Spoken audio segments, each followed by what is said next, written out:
sampai pagi hari ini kita masih diberikan kesehatan, sehingga dengan nikmat sehat tersebut kita bisa melangkahkan kaki, mengayunkan tangan, walau dalam kondisi dingin, datang ke rumah ibadah, karena ini adalah sesuatu hal yang terbaik dalam pandangan Allah Subhanahu wa ta'ala. Mudah-mudahan kita selalu istiqomah dan selalu berada di atas jalan yang Allah ridho hendaknya. Selawat dan salam kepada Nabi besar Muhammad sallallahu alaihi wasallam. Allahumma salli ala Muhammad wa ala ali Muhammad. Bapak Ibu pengurus Masjid Al-Hijrah yang sama kita hormati, Bapak Ibu tokoh masyarakat, tokoh agama, hadirin kaum muslimin rahimakumullah, jemaah subuh yang diridhai Allah Subhanahu wa ta'ala. Mengisi waktu luang menjelang ibu-ibu selesai menyelesaikan yang di dapur, sedikit pada akhir-akhir kehidupan manusia ini telah banyak umat kehilangan keteladanan sang Rasul. Bukan tidak ada, tapi telah banyak. Kenapa? Allah telah menyampaikan di dalam Al-Quran pada hakikatnya Rasul itu sebagai uswah, contoh tauladan, bukan hanya dalam kapasitas ilmu tetapi juga dalam pengamalan kehidupan sehari-hari. Nah, oleh sebab itu, kalau seandainya umat Islam betul-betul mencontoh apa yang disampaikan Allah yang berada pada diri sang Rasul, insya Allah umat akan meraih kebaikan, ketenangan dan kenyamanan hidup dunia dan akhirat. Sering ayat itu dibaca oleh guru kita dalam surah Al-Ahzab itu. Bismillahirrahmanirrahim. Laqad kana lakum. Jadi Buya ahli bahasa Arab, sungguh, apa tuh Buya? Taukid ya. Menyatakan bahwa kesungguhan. Laqad, karena ada qad di sana, itu ahli bahasa Arab Ustaz Salasa. Begitu dijelaskan hebatnya bahwa pada diri Rasul itu telah ada contoh tauladan yang baik bagi umat. Kalau dia betul-betul mengambil contoh ke sana. Setidaknya yang terkenal bagi kita sifat sidik tentunya. Kadang difahamikan jujur. Dalam tauhid selalu berkata dan berbuat jujur. Kalau berkata dan berbuat berarti kan seiring perkataan dengan perbuatan. Kalau seiring perkataan dengan perbuatan, tidak ada lain di mulut, lain di hati, itu tidak akan ada. Pasti seiring, sejalan. Sidik, lawannya adalah kizib, dusta. Akhir-akhir ini kan di mana saja sering dan banyak terjadi kedustaan, pembohongan. Jemaah hadirin, padahal sifat sidik tersebut, jujur itu membawa seseorang hamba itu muaranya ke dalam surganya Allah. Rasul menyatakan inna sidqa yahdi ilal birri wa innal birra yahdi ilal jannah. Sesungguhnya jujur itu membawa kepada kebaikan, kebaikan itu membawa kepada surga. Wa inna sidqa yahdi wa inna rajula sidqa. Seseorang yang selalu berkata dan berbuat jujur, berbuat benar, maka yaktubu indallah shadiqan, dia akan dicatat di sisi Allah sebagai orang-orang yang jujur. Dan kebalikannya kata Rasul, innal kadziba, sesungguhnya kizib itu, dusta itu, yahdi ilal fujur, membawa kepada dosa. Wa innal fujura yahdi ilan nar, dosa itu membawa kepada neraka.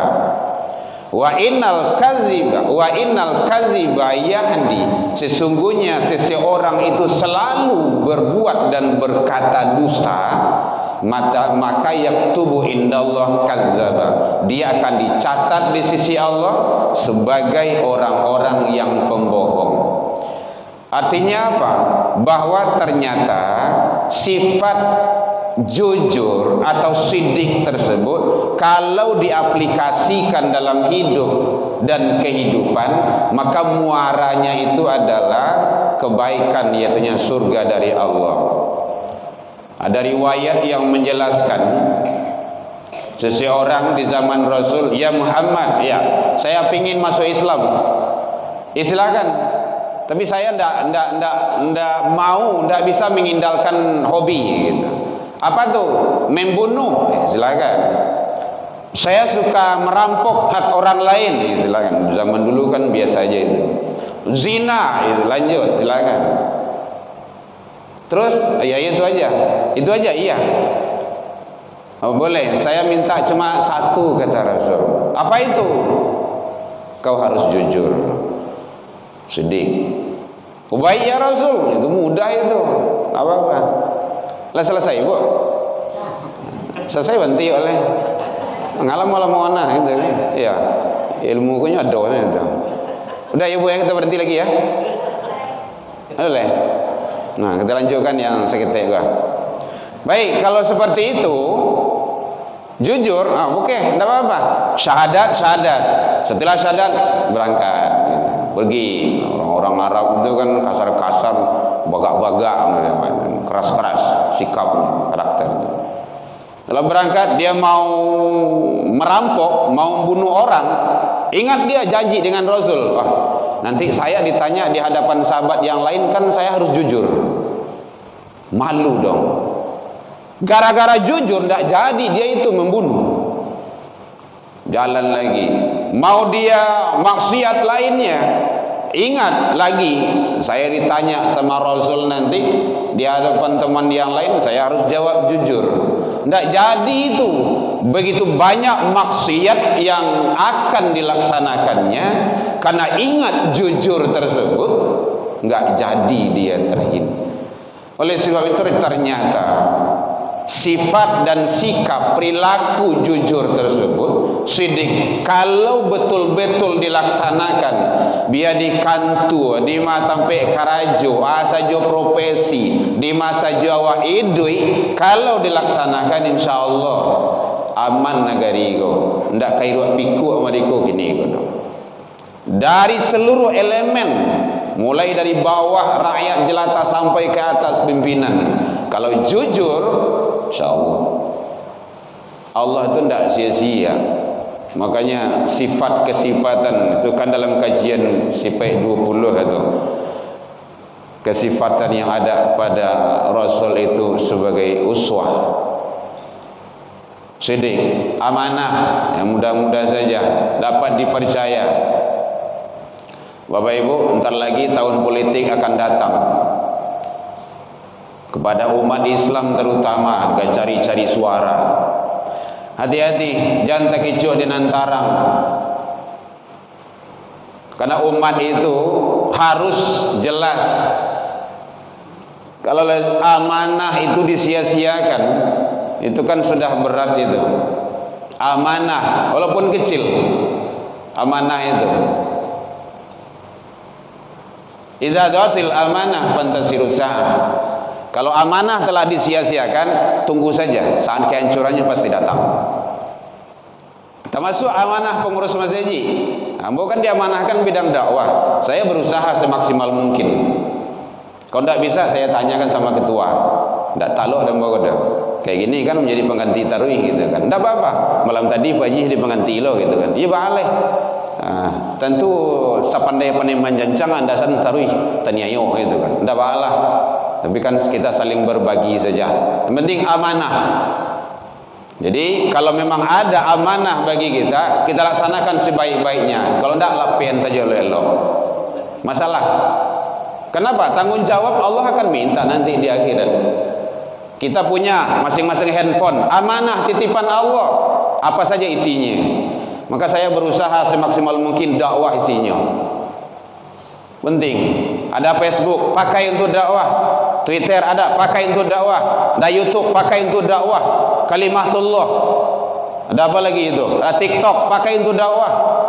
Kemarin kita dilarang sama anak-anak, jangan TikTok ya. Betul, banyak maksiat, banyak ndak elok. Itu salahnya. Kalau maksiat yang awak isi baru masalah.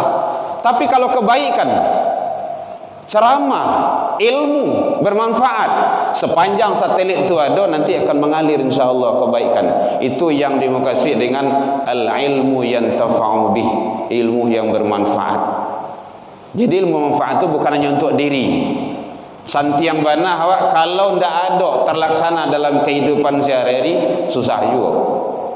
Kan nanti tak kalau awak meninggal, awak mati habis.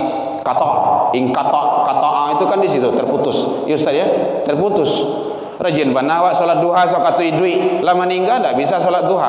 Tapi dia jangan salat duha tu ke anak-anak awak. Ini Umar ya. Rajin dia salat duha, ngalir dia itu pahalanya. Itu yang terus mengalir itu.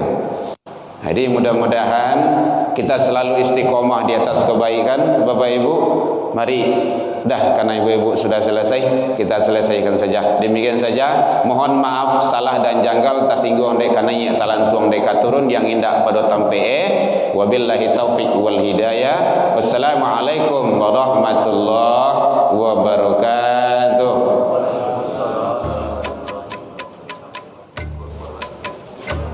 Ya Nabi salam alaika ya Rasul